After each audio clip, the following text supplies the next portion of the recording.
Bonjour à tous, bienvenue dans cette vidéo dans laquelle je vais vous montrer comment j'ai fabriqué cette useless box, donc une boîte qui s'éteint quand on l'allume. Alors, de quoi je vais avoir besoin? Premièrement, une alimentation. Donc pour l'alimentation, j'ai choisi pour ma part du micro USB. Donc il me faut des connecteurs femelles micro USB que je viendrai mettre sur mon circuit. Voilà. Comme ceci, c'est des connecteurs qui délivrent du 5 volts. Donc c'est parfait pour ce dont j'ai besoin. Ensuite, l'interrupteur. L'interrupteur, c'est un interrupteur de voix, c'est-à-dire qu'au milieu, j'ai une entrée et de chaque côté, à droite et à gauche, j'ai une sortie différente. Ce qui veut dire que je peux switcher entre deux états différents, notamment ce qui va me permettre d'avoir une sortie au ground et une libre, où il n'y a rien, qui me permettra d'avoir un circuit fermé et un circuit ouvert. Ensuite, on va avoir besoin de servomoteurs. Les servomoteurs, ils sont ici, il y en a deux. C'est des SG90, donc des petits servomoteurs en plastique avec un couple de 1,2 kg force par centimètre, d'après leur datasheet. Il y en aura deux, il y en aura un pour enclencher l'interrupteur et un autre pour ouvrir la boîte. C'est des servomoteurs de position, ça veut dire qu'on leur envoie une information sous forme d'angle en degrés, et eux, ils vont s'y positionner. Ensuite, de quoi je vais avoir besoin pour contrôler tout ça? Un microcontrôleur, c'est le AT-Tiny45. Tiny, il porte bien son nom parce qu'il a seulement 8 pins. Un VCC, un ground, donc ça lui fait 6 GPIO, sachant que le premier, celui qui est en haut à gauche, peut être réservé au reset, au cas où on voudrait réutiliser le microcontrôleur. Alors, pour le programmer, comment je vais faire? Je vais utiliser une Arduino Uno. Hein. Alors, faut savoir que l'AT-Tiny 45 est un modèle réduit de l'AT-Mega qu'on retrouve ici sur les Arduino Uno. Et l'Arduino Uno en mode programmeur me permettra dans l'IDE Arduino de téléverser le code sur mon petit AT-Tiny 45 ici. Donc ensuite, on va avoir évidemment besoin d'une boîte. Voilà, donc moi je l'ai acheté directement dans une grande surface, sinon je l'aurais faite moi-même, mais ça faisait gagner du temps. On va avoir aussi besoin de fils pour faire la connexion. Moi j'ai du câble multibrin de 0,75 mm. Alors c'est un peu trop gros pour les trous sur les PCB et tout ça. L'idéal ça aurait été d'avoir du 0,5 mm. Moi j'avais que du 0,75. Je conseille aussi d'avoir du multibrin plutôt qu'un monobrin, c'est plus facile pour les soudures. Et pour faire le circuit final, on le mettra sur une PCB board comme ceci. Donc on va faire un premier montage test sur notre breadboard, puis un premier code test sur Arduino qu'on fera ensuite sur notre AT-Tiny 45, car il y a quelques différences entre un code sur Arduino et un code sur AT-Tiny 45, notamment le nom des pins. Par exemple, si j'utilise la pin numéro 12 sur ma Uno, l'AT-Tiny 45 n'a pas 12 pins, donc il n'a pas de pin numéro 12. Et aussi, il me semble, d'après les recherches que j'ai faites, que la bibliothèque pour utiliser les servomoteurs n'est pas la même sur l'AT-Tiny que sur l'Arduino, donc il faudra changer ça. Donc on va commencer d'abord par faire quelques soudures, donc les soudures pour l'interrupteur et notre alimentation là, qui est mis avec des pins séparés. Donc moi je les ai déjà faites hors caméra pour gagner du temps. Donc ici, là j'ai choisi de mettre les pins vers le haut parce que l'alimentation sera au fond en bas de ma boîte. Donc du coup j'ai besoin d'avoir les pins qui ressortent vers le haut. Donc je les ai mises comme ça, j'utiliserai que les deux extérieurs parce que c'est VCC et ground. J'ai pas besoin de transférer l'information via ma micro USB. Et l'interrupteur que voici. Alors, j'ai pas de gain thermo sur moi, donc je vais pas pouvoir isoler tout de suite. J'en aurai un peu plus tard. Donc on va vérifier que ma soudure fonctionne. Donc comment on fait? On utilise un multimètre. On va vérifier que le courant passe bien entre les deux extrémités de mon câble quand l'interrupteur est fermé. Donc on l'a réglé comme il faut pour qu'il bip. Et on se met aux bornes.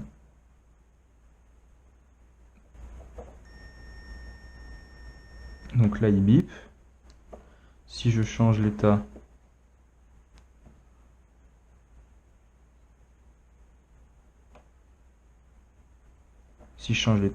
il bip plus. Donc ça veut dire que ma soudure fonctionne. Et donc que j'ai plutôt bien fait mon travail. Hop là. Donc les soudures, c'est fait. Donc on va avoir besoin de quoi? On va avoir besoin du coup de brancher nos servomoteurs. Donc les servomoteurs ont des broches femelles. La breadboard, c'est que des trous, donc des broches femelles aussi. Donc j'ai besoin de connecteurs mâle-mâle. Donc j'en ai ici. Je vais avoir besoin à chaque fois je vais avoir besoin de 2 x 3. Hop là. Une fois et 2 fois.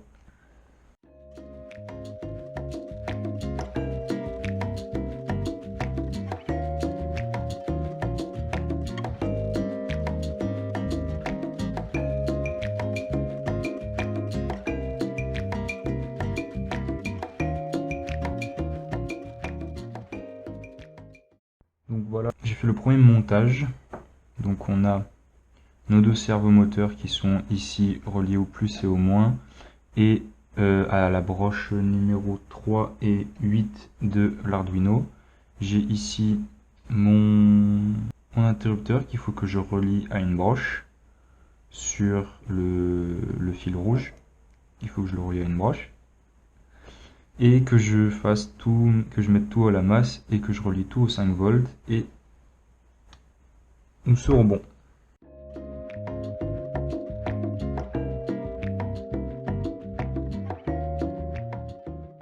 Et voilà. Donc, qu'est-ce que nous avons?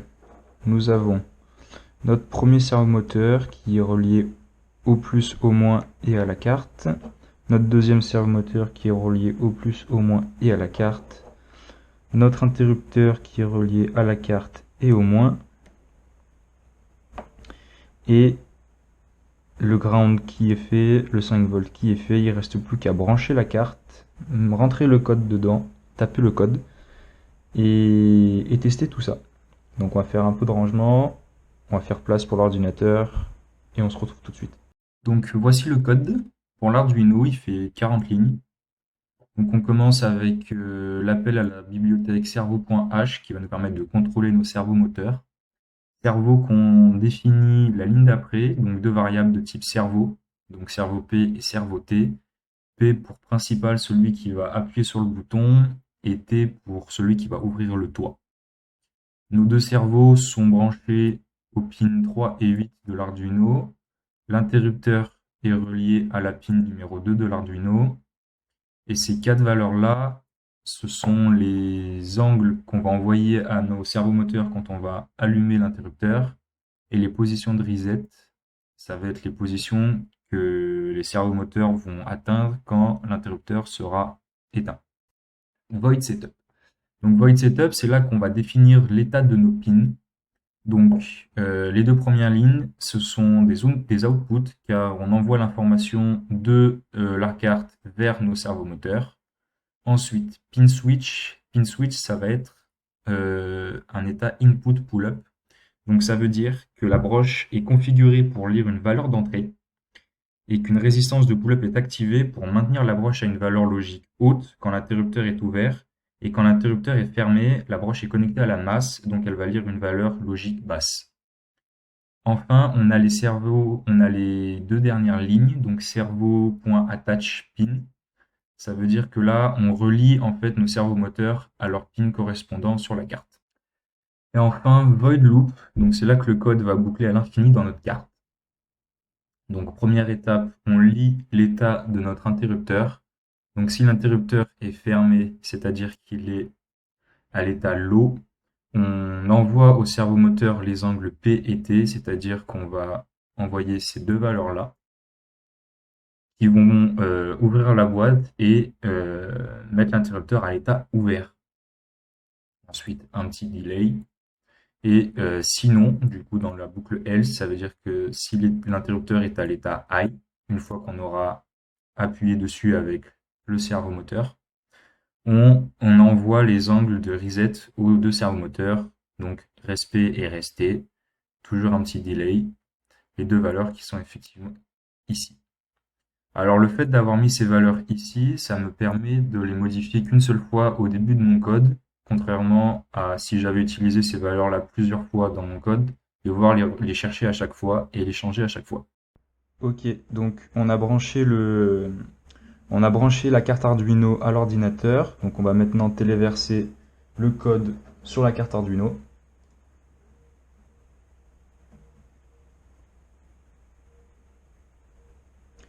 Et maintenant que c'est fait, normalement, quand on va changer l'état de notre bouton, il va se passer quelque chose.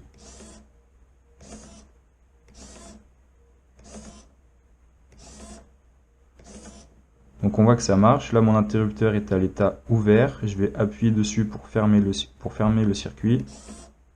On a le servomoteur, celui-là c'est le servo P, donc il effectue une rotation de 180 degrés. Et celui qui ouvre la boîte, servo T, il fait une rotation de 90 degrés. Donc on voit que le code marche, que le circuit est correct. Donc maintenant on peut passer à l'étape d'après, c'est-à-dire le monter sur une PCB et dans la boîte.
Donc voici la boîte finie, le montage est fini, il ne reste plus qu'à faire le programme pour la T-Tiny et mettre la T-Tiny dans la boîte.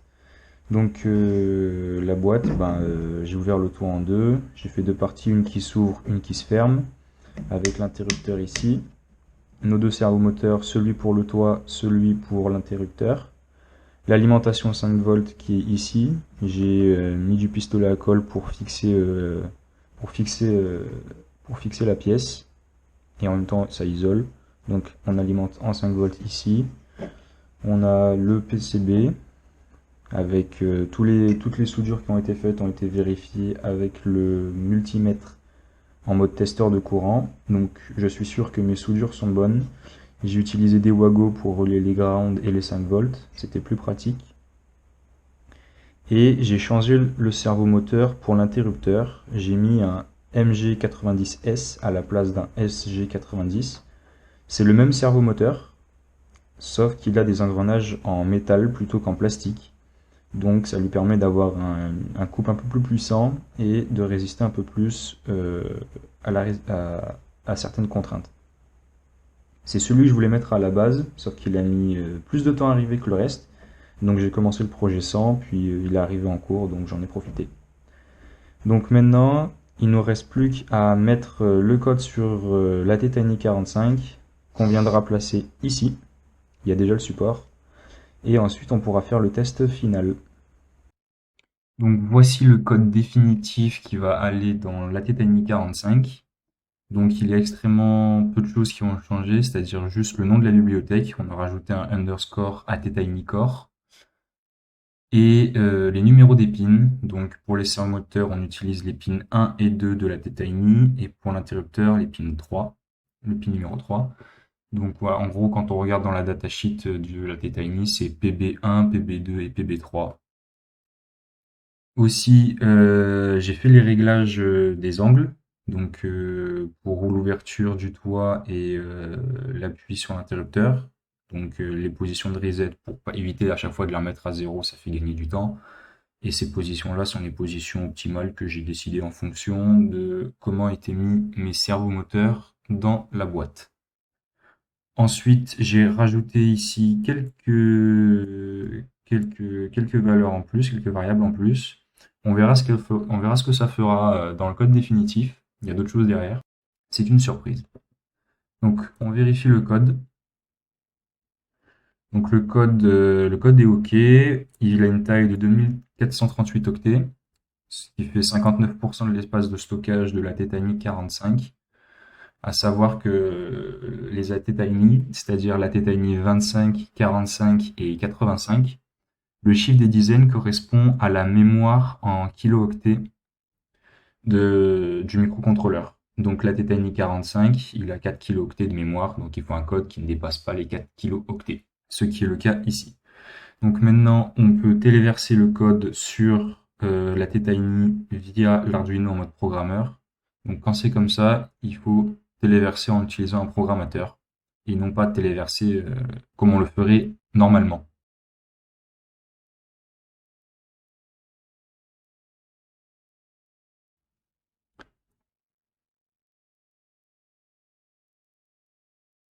Donc le téléversement est fait. Donc maintenant, il n'y a plus qu'à tester, voir ce que ça donne et le projet sera fini. Donc maintenant, on a notre boîte qui est finie, on a notre AT-Tiny qui est programmée, prête à l'emploi. Donc il ne nous reste plus qu'à mettre l'AT-Tiny dans la boîte et alimenter la boîte. Donc c'est parti.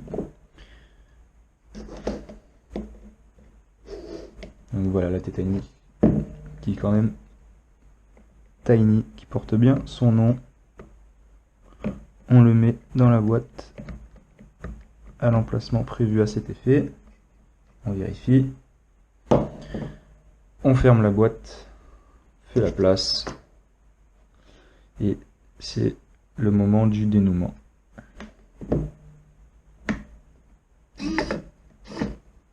Ok, donc le courant circule.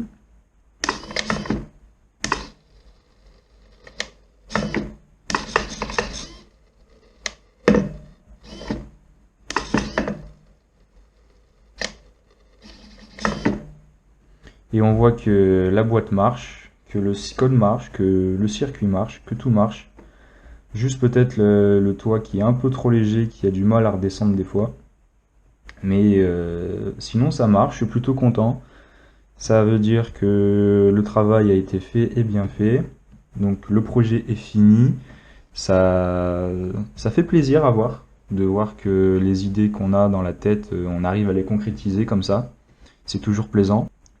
Dites-moi ce que vous en avez pensé en commentaire, si vous avez des questions, des interrogations sur comment j'ai fait telle ou telle chose, qu'est-ce que j'ai utilisé. Vous retrouverez en lien dans la description la datasheet de la Tiny, les datasheets des servomoteurs, le code définitif, le code pour l'Arduino aussi, et peut-être d'autres informations si j'en ai oublié maintenant. Le schéma électronique aussi du circuit, de ce circuit ici. Et évidemment le lien pour la série d'articles sur comment coder et utiliser un AT-Tiny 45. Donc sur ce, je vous souhaite une excellente journée, une bonne continuation.